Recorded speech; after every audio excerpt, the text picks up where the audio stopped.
and the lengths he has gone to try and put a hit piece together.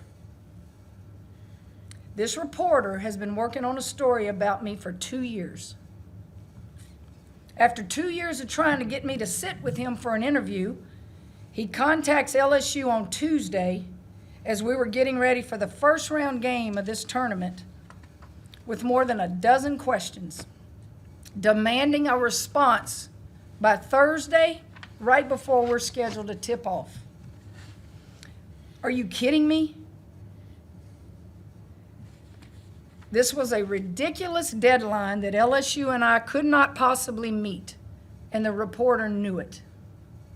It was just an attempt to prevent me from commenting and an attempt to distract us from this tournament.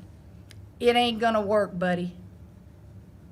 Unfortunately, this is part of a pattern that goes back years.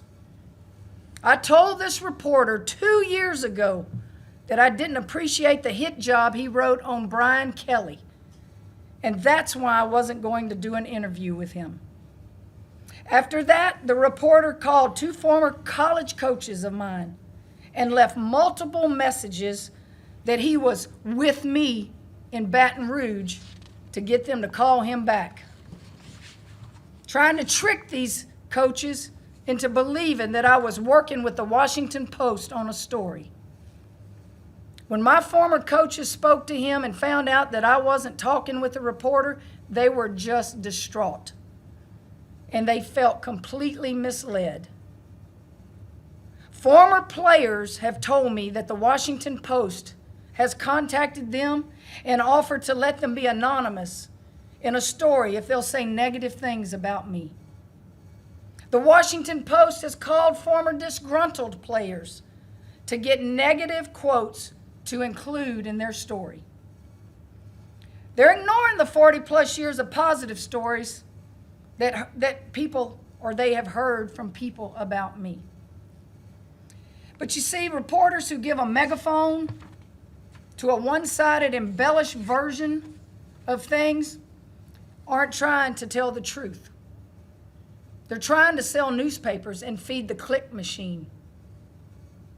This is exactly why people don't trust journalists and the media anymore.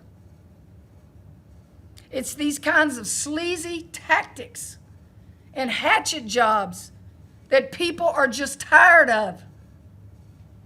I'm fed up, and I'm not going to let the Washington Post attack this university, this awesome team of young women I have, or me without a fight. I've hired the best defamation law firm in the country, and I will sue the Washington Post if they publish a false story about me. Not many people are in a position to hold these kind of journalists accountable, but I am, and I'll do it. That's all I'm going to say about this right now.